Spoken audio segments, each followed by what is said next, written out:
Star নিয়ে এখন ব্যবসা চলতেছে ফেসবুকে। যারা কিছু স্টারের মালিক বা স্টার ক্রয় করে কন্টেন্ট ক্রিয়েটরদেরকে গিফট করে, তারা এক প্রকার স্টার নিয়ে ব্যবসাই করে। অনেকে তো প্রতারণাই করে যে এই করলে আমি স্টার দেই, ওই করলে আমি স্টার দেই, কমেন্ট ছাড়া স্টার দেই না, তো এই করব সেই করব, স্টার দিয়ে উল্টায় ফেলাবো, উকলি চ্যালেঞ্জ পূরণ করে দেবো।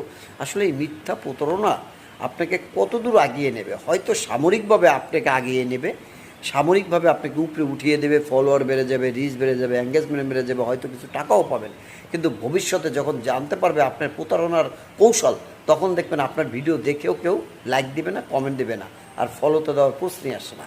আস্তে আস্তে আপনার আগের সেই জায়গায় আপনি নেমে যাবেন, স্তরে নেমে যাবেন, আবার রিচ ডাউন হয়ে আবার নিচে তলিয়ে যাবেন।